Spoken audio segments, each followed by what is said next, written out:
And welcome to the Filmsteins podcast, a podcast where we try to make sense of art and storytelling. Today I am joined by my chimera friend, Lucy. Hello, everyone. Thank you, everybody, for being here today. I'm glad everybody could join us because today we will be talking about Peter Hastings' 2025 release of Dogman, the much-anticipated DreamWorks movie. After seeing a handful of trailers, I was like, oh man, this might actually be a real movie. Which may or may not be the case with DreamWorks. They're extremely hit or miss, unlike Illumination where there's just a constant stream of misses. But I'm happy to report back that Dogman is almost a real movie. Has a similar kind of thing going on as The Wild Robot, where some of the first sections are pretty good. They are largely meaningless. You know, unlike The Wild Robot, where the film kind of begins and wraps up in 40 minutes and just meanders for the next 40 minutes. This film has little nuggets of, oh, that's weird. That's kind of an interesting setup. Family issues. Oh, daddy issues. I'm like, okay, I'm kind of here for some of this. We have little Petey, who has that really great thing that kids have. It's just that brutality, that honesty. They speak their mind. Love little Petey. And it's kind of funny because maybe halfway through the film, it dawned on me, I'm like, oh, this is a Dogman movie. But the film has now been hijacked by the halfway mark by Pete, the evil cat, and little Petey. I'm just like, what is going on? And there maybe seems to be some self-awareness with that too, because the film does land with them co-parenting, as you pointed out. This film's a mess. There's some entertainment to be had, but save your time and just watch the trailers. But I'm very curious how you feel about Dogman. I also was very excited to watch this movie, and I will say I was not disappointed. I was surprised with how disturbing and sad the movie is or had these elements. This film was definitely targeted towards kids, which makes sense because of the books. They're kids' books. But the little kid elements were not overwhelming. I didn't know it was a DreamWorks film originally. And to me, it kept the same vibe that a lot of DreamWorks movies have. Some of these emotions that are typically acknowledged more in adult films or adultier films. But it keeps that same type of humor. Some hidden jokes, some subtext. I'm not really sure if I can pinpoint what, but it definitely gives me the vibe of Madagascar, maybe Chicken Run, and I'll even add the Bee Movie. Those are some classics. That's quite the compliment, really. Yeah, and that's really as far as how the movie makes me feel. The plot is very simple. We really do cut right to the chase, and I appreciate that. We spend 5 minutes, if that, with Greg as the dog and Knight as the human before they get stitched up together and become Dogman. We don't need to know why they decided to make this abomination, but it just is. There are several themes here that I very much enjoyed. We bring up this generational trauma, these abandonment issues, but we also managed to bring in the compassion, the love, and being a good person. There's this redemption quality to Petey, and there's this healing element to Dogman. Although it doesn't quite feel like a Dogman movie, I will agree with that. The pacing of the movie was insane. It was a lot. But I dare say I enjoyed how jam-packed and action-packed the movie was. Maybe I am a child, and this highly entertained me. But we were still able to have some of these small moments of their lives and settle down a little bit. I love a good montage in a film. I think montages are great. They're such a great way to show you a lot, but none of the meaty substance thing you need for the film, but more of a way to show us the characters' lives or the characters' personalities or maybe the characters' development. And we had several montages here. I enjoyed the characters. Not only was Dogman pretty funny with all his mannerisms, but there was some emotion there. He's dealing with the loss of his companion and dealing with his role in society. Even though society loves him, he personally still needs to know where he's at. I do wish we could have given him more of an identity crisis, since he definitely needs to have one. I also enjoyed Petey, and little Petey was absolutely hilarious. The voice acting was great. Shout out to Pete Davidson, who voices Petey. I couldn't tell it was him, honestly, and he has a pretty recognizable voice. I enjoyed the animation. It felt very comic book, mixed with something else that I can't quite put my finger on. I'm not sure how to describe it, but it gave me animated Spider-Man vibes. I also enjoyed the sound design, liked the pacing. It was also crazy and insane. I loved it. We have so many of these comic book elements, like the pows and the swishes and all these extra things to the most mundane task. I also loved all the fourth wall breaks, especially from the Chief. And one thing I enjoy from a solid animated film or even a cartoon geared towards kids is this learning quality or these truths elements that seem so insignificant, but hindsight, they're not. I really appreciate them. As a kid, you're absorbing the world, you're constantly learning, and I don't mean the learning that you do in school, learn to count, learn your ABCs, learn to read. While those, yes, are still important, animated films, cartoons are a great way for kids to become cultured in one way or another. Yeah, they're learning to become humans. They're learning to be kids. Yes, and they're learning just facts about the world that aren't relevant, but just makes you a more knowledgeable human being, I guess. And I briefly brought this up in one of our exclusive episodes where we compared the live action Aladdin versus the animated Aladdin, and how that was my first introduction as a kid to that world and what a sultan is and just being exposed like that. And maybe something even as trivial as SpongeBob and Patrick.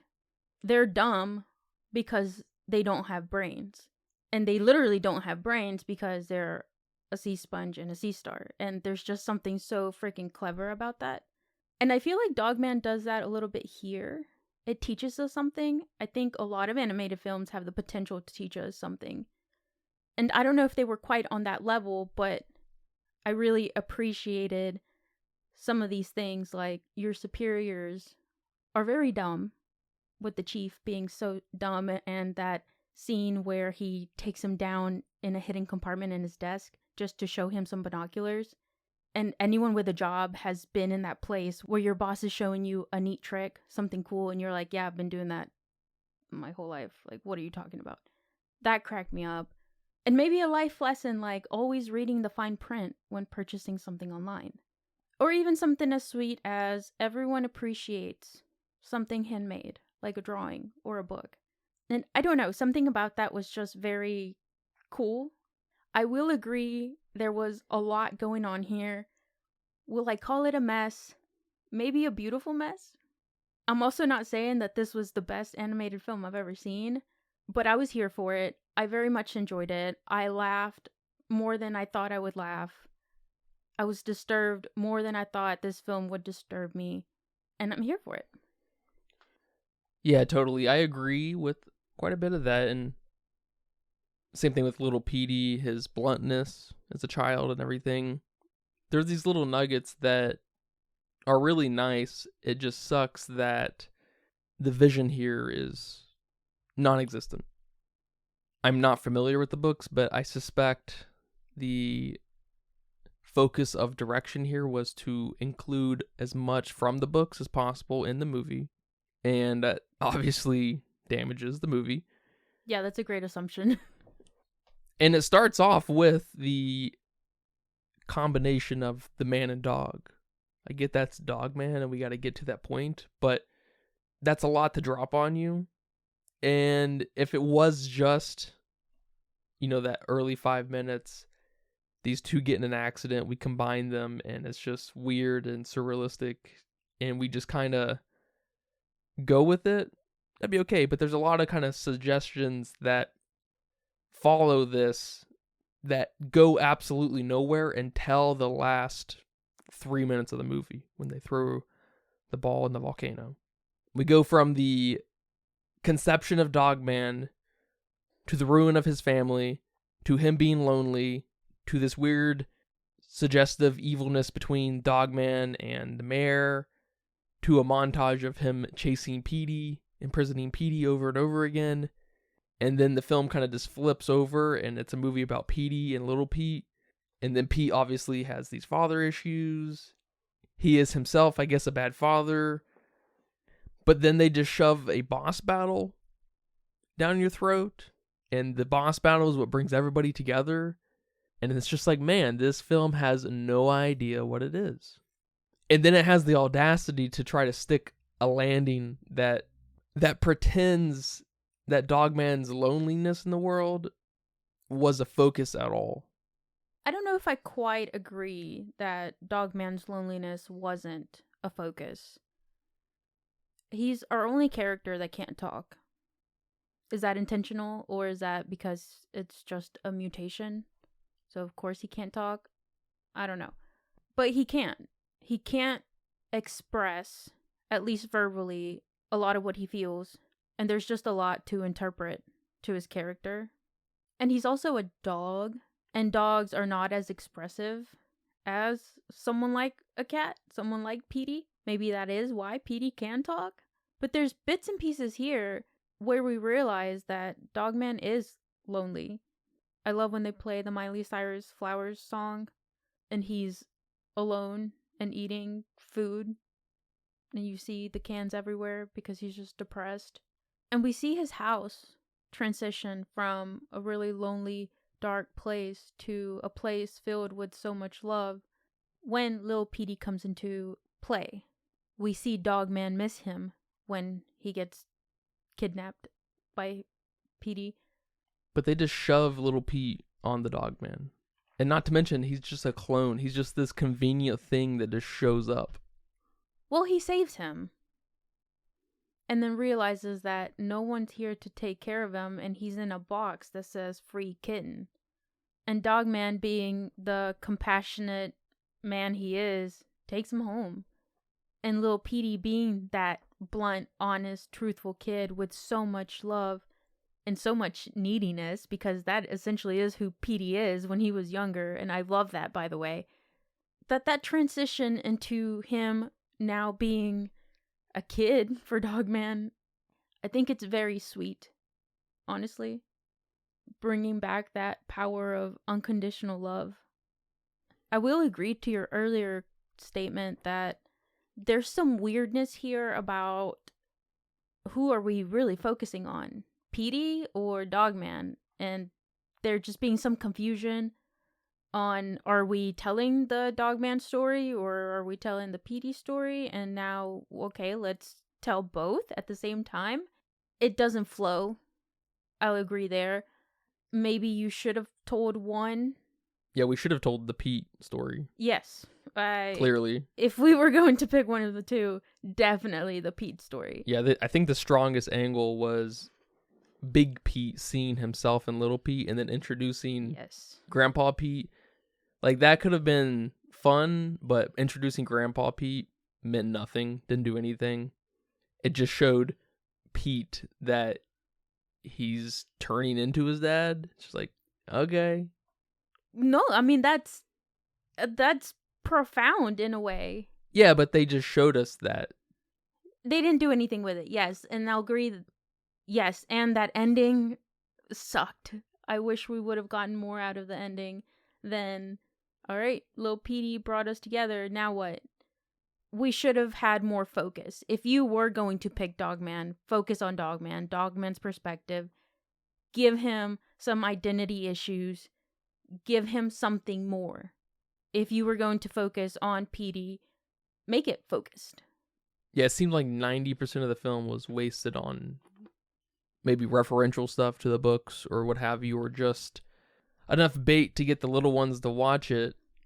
Yeah, a lot of the focus was on Dogman's and the Chief's relationship and just, hey, dogs can fetch, dogs lick your mouth. But I think the film was so fast, it moved so fast that I was on to the next thing before I could focus too much on what I just saw. Which is a detriment to the film because it just ends up not knowing what to say other than Dogman doesn't want to be alone. He loves little Pete. Pete doesn't want to be like his dad, so they're just gonna share little Petey. It's like, all right, that is an ending. And I don't know what was up with the tennis ball and the volcano. Like, pretending that has any resonance is pretentious, I guess, because there's just nothing supporting that kind of cinematic payoff. He sleeps with the ball. Okay, we get the setup of him being lonely and his wife leaving him, but then we pretend like none of that matters for the rest of the film because it's all about Pete. I would say probably 75% of the movie is about Pete. It was a little weird, I thought. I don't know. I didn't see it weird. It was definitely a symbolic moment for Dogman. He's got a new family now. He's got the new support now. That ball has been with him throughout the whole movie. It's with him when he's with his owner. It's with him when he gets kicked out of the house, and that's what actually lures him out of the house. He sleeps with it. It's got his name on it. And now losing that opens a new door for Dogman. And because this film is geared towards kids, that might be a good introduction to symbolism in film. Maybe not the best. And then we have the stupid fish. That, I will agree, was, like you said, one of those elements where, oh, we had that in that book 5 or whatever, so let's pull that in. That's a great story plot. But then they use that for everything to hinge on. That's the most important part of the film. It's like, yes. Oh, wow. Why couldn't we have had Dogman and Pete fight each other? And it almost come across like a mom and dad are fighting each other. And little Pete's having to sit through this. He's having to deal with that, yeah. That could have actually been a pretty tight focus.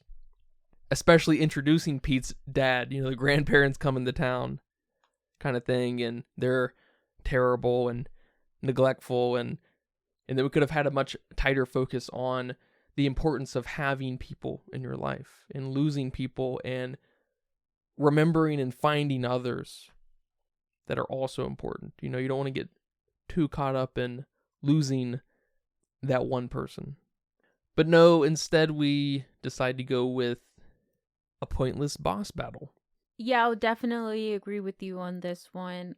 I even forgot about the fish because he was so meaningless to this film for me. But he's so central that it makes no sense to why he's even in this film. There's really only 2 purposes for this evil fish. One, for the chief's redemption. He's no longer stupid, but the fish is the one that got away for him. It's his story that he never got to finish. His mom or his grandma, I don't know who that photo was of, never got to see him complete that case. And now it is. And then we get that scene of his mom smiling in the picture. Okay. The other point is little Petey using his charisma, his love, to make him a book and show him what it could be to be a friend. I love that. Teach kids to draw a picture and give it to someone who's not very nice to them at school. But we already had that. Yes, very well said. We already had that with Petey. And it hits way harder when it's your so-called dad, you know? Who cares about this random cyborg fish? Yeah. It's like a Naruto moment, but obviously not as good. Are we establishing little Petey as this do-gooder who just needs to get in front of you and talk to you, and then they can kind of break your villainous down? Sure. If that's his gimmick, it might be. I'm not familiar with the Cat Kid books or whatever they're called. Me either. But that definitely sets the stage for something I'm just probably going to avoid in the future. Yeah, potentially. But besides those 2 points, for me, there was nothing else to this fish. And those 2 points are not strong at all whatsoever. Because you could have one strong point to justify something, but these are both very weak. The fight was a little ridiculous. Glad it didn't last too long. So I'm with you. A lot of my issues with the film are towards the end.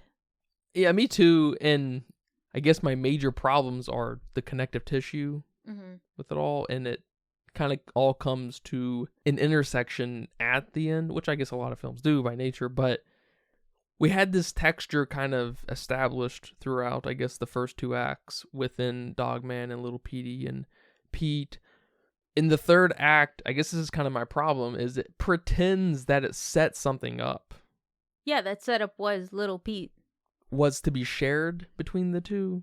That Little Petey is good for both of these guys. Like, why? Dogman puts Pete in jail, prison, and he's going to share Little Petey with him? Like, if that was where they were going to land, we need much more out of the relationship between Dogman and Pete. The only thing we know about them is Dogman puts Pete in prison. Yeah, and I know at the end there we have this moment where Dogman needs to arrest Petey, right? And he doesn't. And we kind of land on who is the hero? Who's the real hero here? Oh, well, we're all heroes, which is not a great landing. So the getting there was great for me. The resolution was weird. I think ultimately there are some good angles, like I said, about Pete and Dogman, but ultimately the tissue that brings all this together, not just in the end, but what brings these characters together in any way whatsoever, is complete nonsense. I want to say there's almost a really good movie here, but there would have to be a complete overhaul. And that probably does mostly include just cutting everything that has to do with the fish, but the fish is this early-ish thing that's brought up. But like you said, it's brought up through the chief being this unsolved case, yada yada. So I suppose there is enough forethought with Peter and crew to know that the fish is what brings everybody together. But ultimately, that connective tissue and motivation of what's next for these characters is complete nonsense. Why isn't this movie just about Dogman and Pete? It's the first Dogman movie. I would guess Pete's pretty essential. He's like the Joker, maybe, to the Batman type thing, right? There are more than just enemies, maybe frenemies type thing, rivals even. What's wrong with just establishing these 2 guys, you know? And Little Petey, I'm fine with that inclusion too. Yeah, I guess they needed a common enemy to bring them together. The common enemy is being depressed, alone, abandoned. Okay? But you still need a literal enemy in this type of film. This is an action film. This is a good cop, bad guy type of film.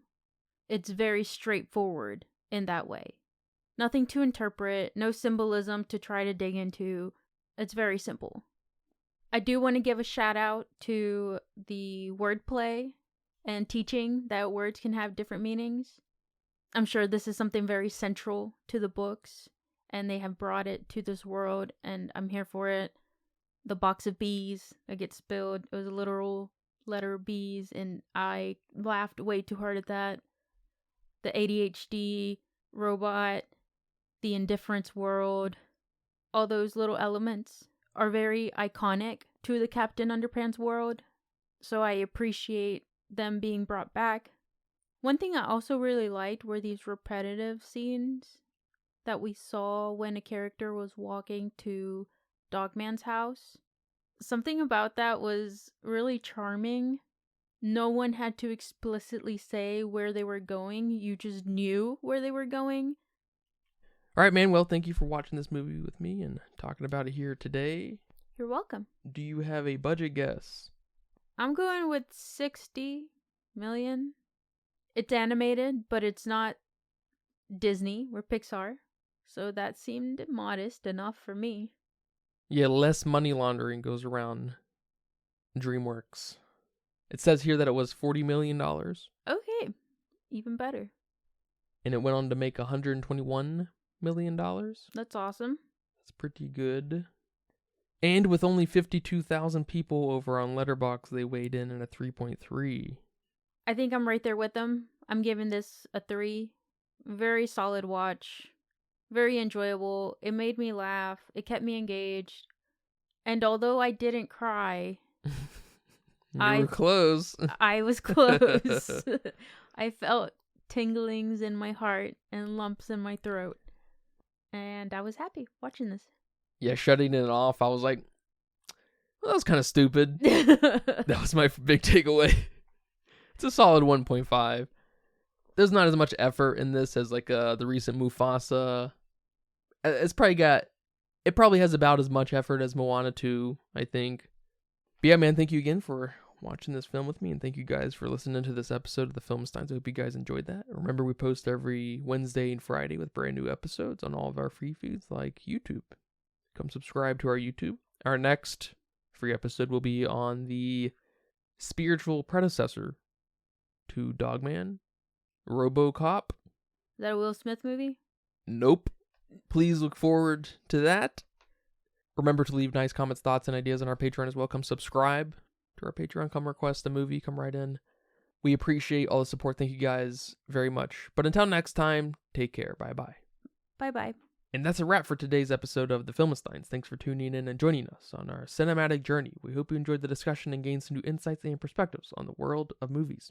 Don't forget to subscribe to our podcast on your favorite platform, especially Patreon at patreon.com/Filmsteins. And follow us on social media for more film-related content. We love hearing from our listeners, so if you have any feedback, suggestions, movie recommendations, or book recommendations, please feel free to reach out to us. Until next time, keep watching and keep loving the magic of movies. This is the Filmsteins signing off.